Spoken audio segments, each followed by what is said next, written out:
Arui Maguro. Arui Ndenomati.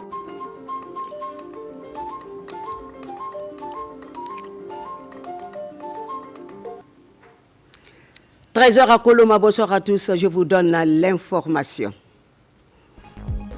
Tenue à Conakry de la 8e édition de la personnalité de l'année 2024, 9 prix sont décernés, 2 distinctions honorifiques exceptionnelles attribuées au chef de l'État, une initiative du site d'information Guinée News. Nous irons à Mamoutimbo pour parler des fils ressortissants et résidents réunis en association. Ils offrent des soins à la population. C'est la 4e édition des journées médicales dans cette région. Et enfin, nous parlerons aussi de la valorisation du riz local en Guinée. Les acteurs du monde rural ont animé un point de presse pour identifier les problématiques qui freinent ce secteur.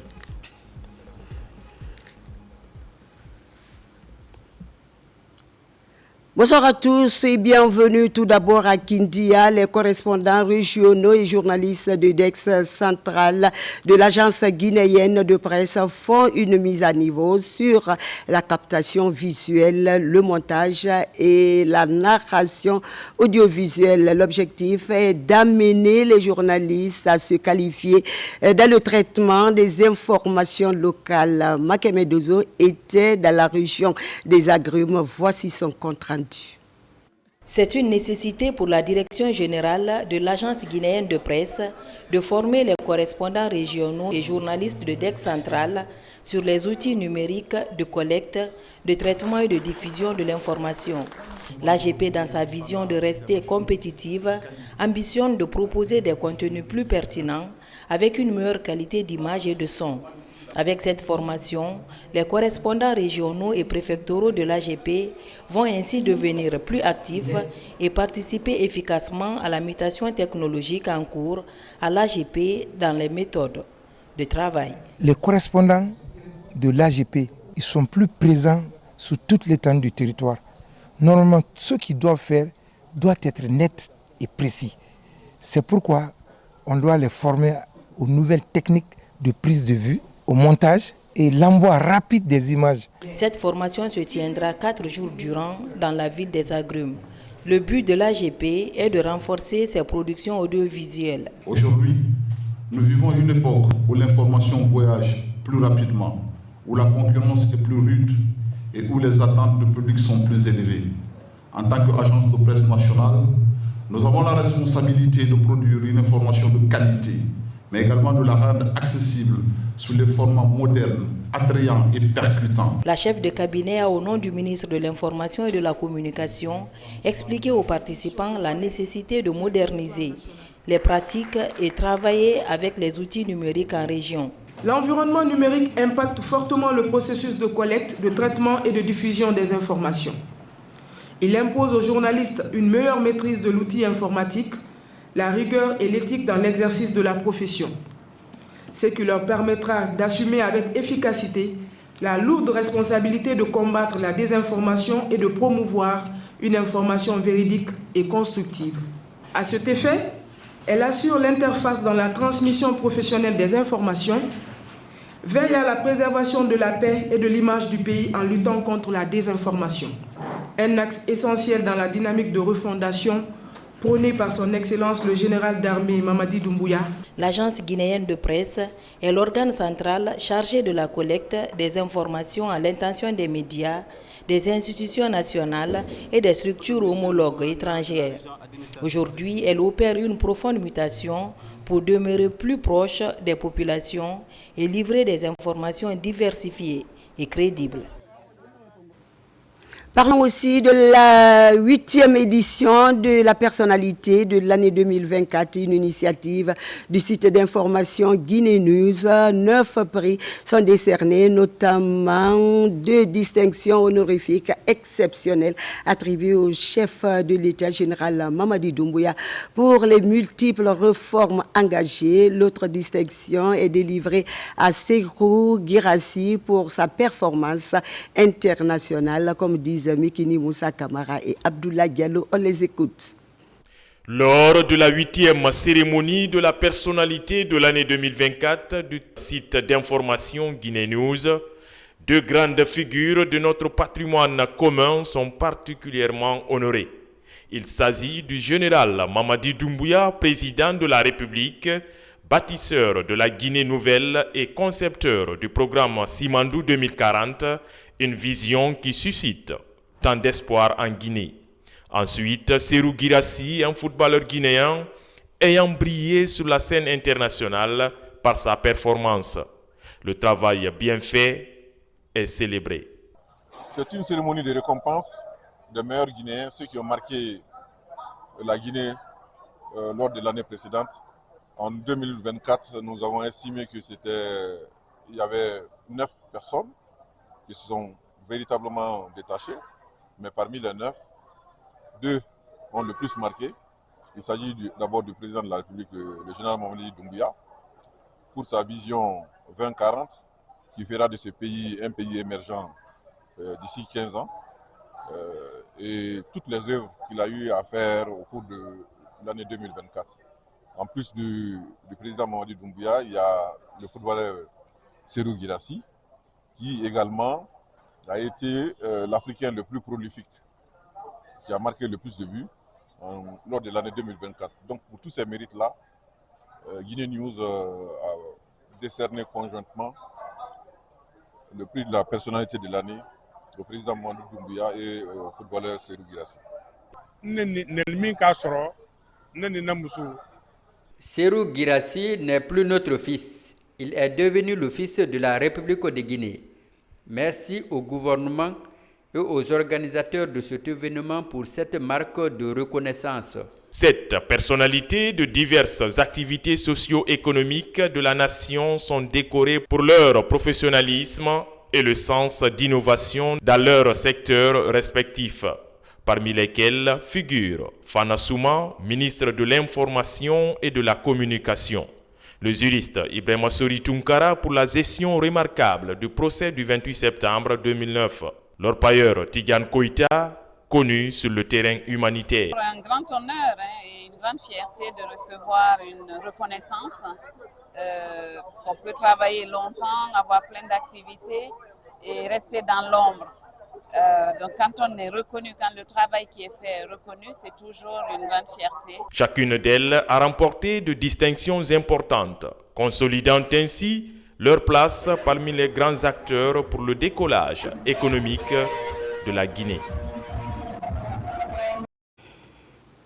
Et puis cette rencontre amicale, elle est organisée par le Service national des bourses extérieures. Elle mobilise les ambassadeurs des pays amis et les partenaires de SNAB, une occasion mise à profit pour présenter les réformes déployées dans la gestion des bourses accordées aux étudiants, comme nous le rapporte Yaya Silla dans le reportage.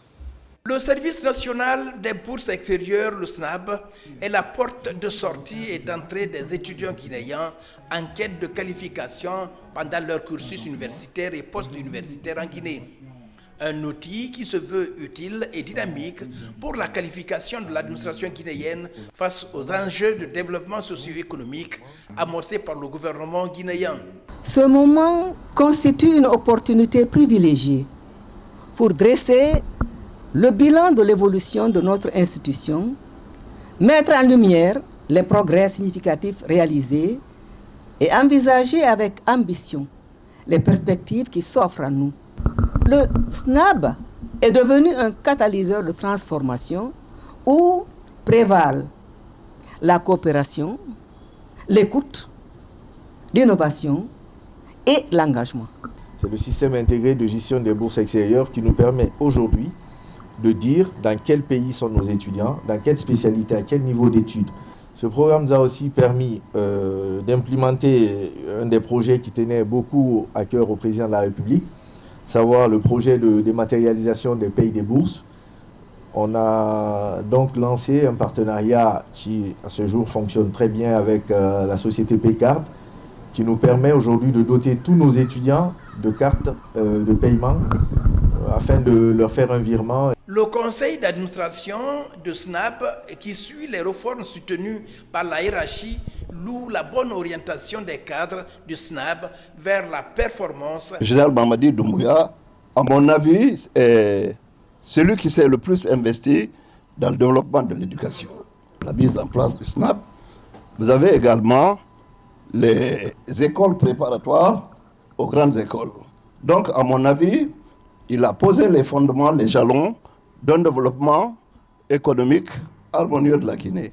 Donc pour cela, il faut saluer sa vision. Aujourd'hui, le Service national des bourses extérieures fait bien le travail d'accompagnement et d'encouragement des boursiers à revenir au bercail pour participer au développement de la Guinée. On change de décor, direction l'Abbé pour découvrir la centrale d'oxygène médical. Ce nouveau dispositif va combler un vide en oxygène dans cette région. C'est le ministre de la Santé et l'Hygiène publique accompagné d'une forte délégation qui a procédé à l'inauguration de la centrale. Depuis l'Abbé, Kerno Maroufba, on t'écoute. À l'hôpital régional de l'Abbé, une centrale à oxygène médical est désormais opérationnelle. Cette centrale est capable de produire 72 000 m3 par heure en oxygène et 57 000 m3 par heure en réseau de distribution murale pour soutenir l'hôpital et ses lits. Cette infrastructure sanitaire est le fruit d'un engagement politique soutenu par le Fonds mondial à travers l'UAGCP. L'oxygène ne va pas simplement servir à l'hôpital régional. Nous avons créé les moyens qu'il faut pour que tous les hôpitaux périphériques puissent en bénéficier, à savoir des bouteilles qui sont disponibles que vous avez vues dans le magasin. Donc ces bouteilles vont être remplies en oxygène et nous avons également acheté un véhicule, une fourgonnette, pas n'importe quelle fourgonnette, mais un véhicule adapté au transport. Cette centrale à oxygène vient apporter une amélioration des soins dans les services critiques comme les blocs opératoires, la maternité, la réanimation et les salles d'hospitalisation. Elle va contribuer à diminuer les évacuations vers Conakry en garantissant un accès local et abordable à cet élément indispensable pour les soins. La pandémie mondiale nous a rappelé l'importance de disposer des ressources médicales adéquates pour répondre aux besoins urgents de nos citoyens. Cette centrale d'oxygène est une réponse directe à ces défis. Il est témoin de notre détermination à renforcer notre système de santé. L'inauguration de cette centrale n'est qu'un élément parmi tant d'éléments. La vision du chef de l'État, c'est de ne laisser aucun Guinéen de côté. C'est d'améliorer les conditions de vie de tous nos compatriotes et surtout d'améliorer le système de santé de notre pays. Pour son entretien, le fournisseur a la charge d'assurer la maintenance des installations pour une période de 5 ans. Des groupes électrogènes de 200 kVA sont installés pour assurer la production continue de la centrale, même en cas de coupure d'électricité. Je le disais également en titre, depuis 4 ans, les fils ressortissants et résidents de Timor réunis au sein de l'association YIRDE offrent des soins à la population. C'est la 4e édition des journées médicales dans cette commune rurale. Plusieurs maladies ont été soignées, des médicaments de première nécessité sont distribués. L'objectif est d'appuyer la politique sanitaire des autorités guinéennes. Suivant ce récit de Abdoulaye Diallo. Cette journée est le couronnement d'une semaine médicale dans la sous-préfecture de Timbo. Elle consiste à offrir des médicaments et des consommables aux patients venus de tous les districts. C'est une initiative des fils ressortissants et résidents de cette commune rurale réunis au sein de l'association YIRDE Koudekou. Depuis plusieurs années, elle œuvre pour le bien-être des populations locales.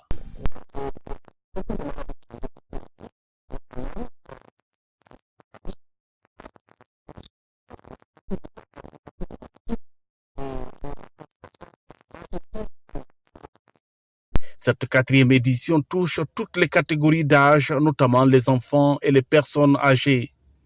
Plus de 2000 personnes ont été accompagnées. En plus des consultations et la distribution gratuite des médicaments, L'ONG octroie des dons au centre de santé de Timbo et à l'hôpital régional de Mamou. Cela a été possible cette année grâce à nos ressortissants qui se trouvent aux États-Unis et en France, et plus l'appui de tous les membres de l'association, avec évidemment le partenariat avec Orange et la pharmacie Nouni. L'objectif que nous visons, c'est de soigner la population de Timbo, de venir en aide à la population et les sensibiliser. Commençons le travail à 8h30 et nous arrêtons à 18h, des fois 19h.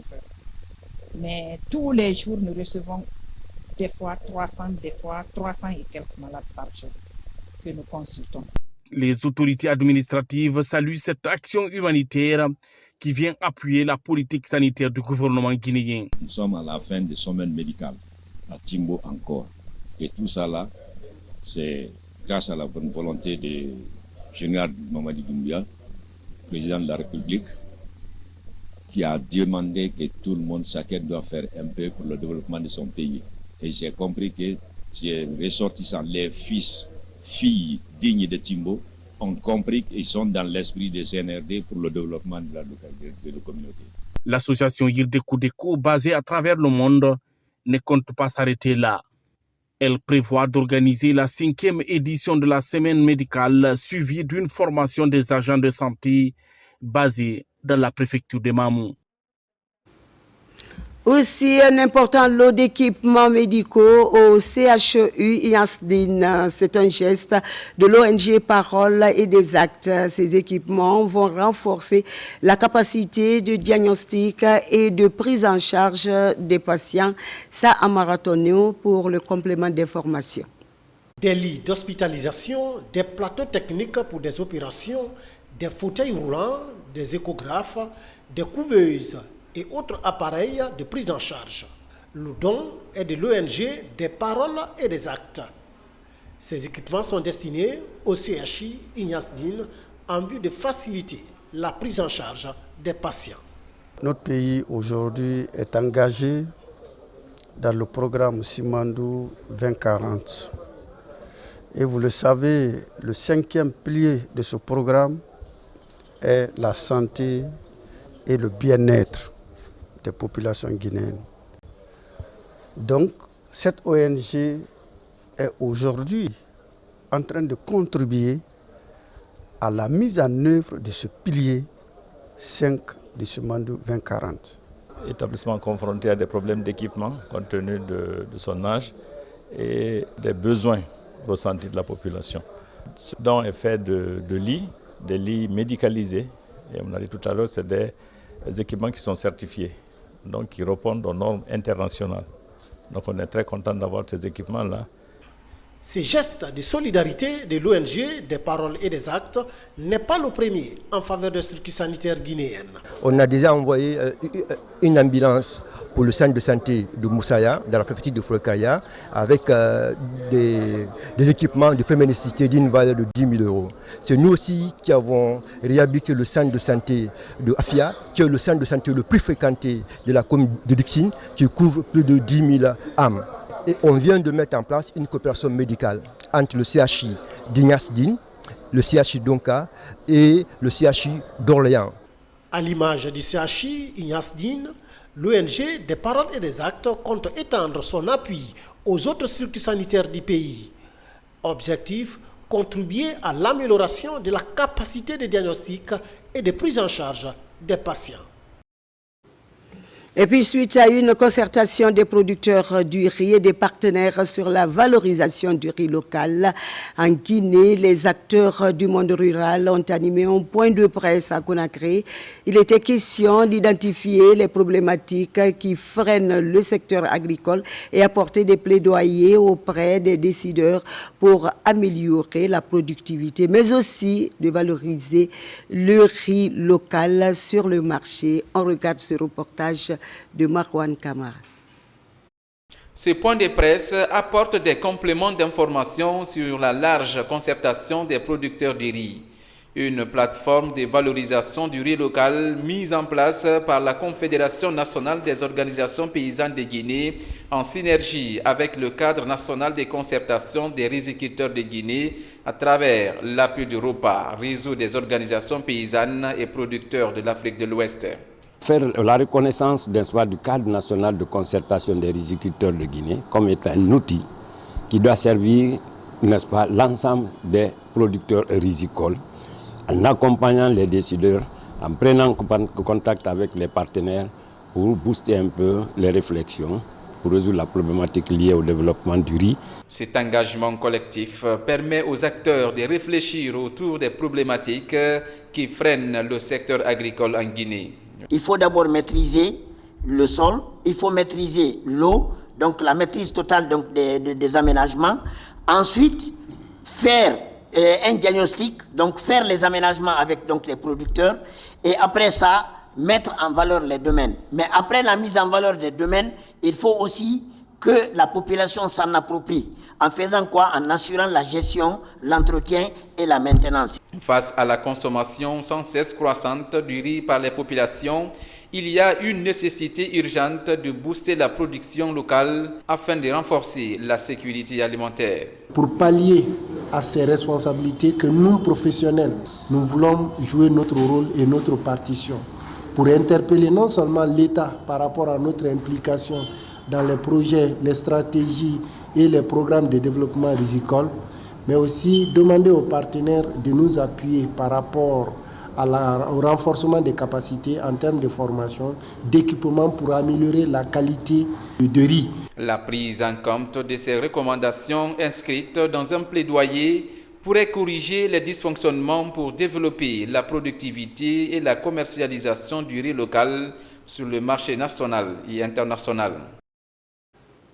Marouane, viol des jeunes en milieu scolaire, on en parle dans ce journal où le département de l'enseignement préuniversitaire entend combattre la recrudescence de ce fléau sur l'ensemble du territoire national. Déjà, les commissions sont mises en place pour sillonner les différentes préfectures à Forêt-Karia, Dubreka et Koya. Une campagne d'information et de sensibilisation sur ce phénomène, nous dit Younoussa Tawel Kamara.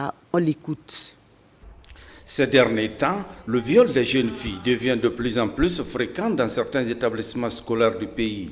Le dernier cas en date s'est produit à Dubreka et a coûté la vie à une petite fille. Pour prévenir le phénomène, le département de l'enseignement préuniversitaire et de l'alphabétisation déclenche une croisade contre la pratique. Les commissions sont mises en place pour sillonner les différentes préfectures. Ici à Dubreka, la mission rencontre les responsables de l'éducation et les chefs d'établissements publics et privés pour les édifier sur leur rôle dans l'encadrement et la sécurité des élèves. C'est pour faire passer un message d'information dirigé vers les chefs d'établissement, les directeurs d'école, les DSEE et puis quelques cadres de la DPE pour en tout cas ramener chacun a une conscience collective à leur responsabilité en tant qu'encadreur. Les conseils qui ont été donnés ici, les instructions qui ont été données par la mission du ministre seront exécutées à la lettre dans la juridiction de Dubreka. Une autre mission du département sensibilise dans la préfecture de Koya la conversation entre les missionnaires, autorités éducatives et encadreurs d'élèves porte sur les mesures préventives à envisager pour lutter contre le viol des filles à l'école. La sécurité des enfants, surtout les filles, que ce soit qu'ils soient vigilants.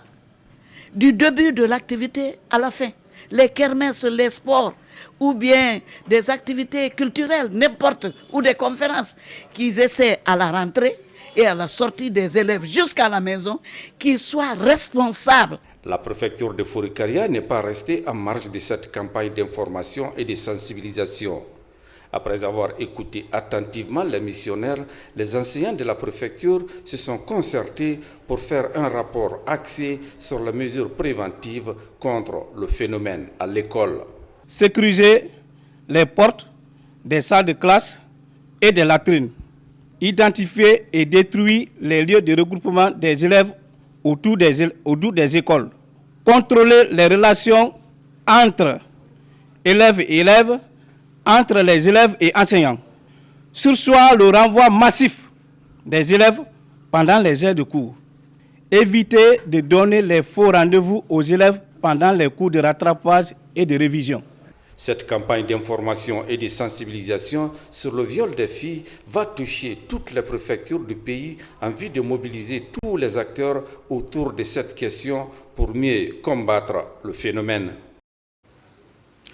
Et voilà qui me fait cette édition d'information. Elle a été réalisée pour vous par le grand Mikini Moussa Kamara sous l'œil vigilant de l'équipe technique du jour. Merci de votre fidélité. Je vous retrouve à 17h, Inch'Allah, pour d'autres infos. Excellente suite de programme à vous et bonsoir.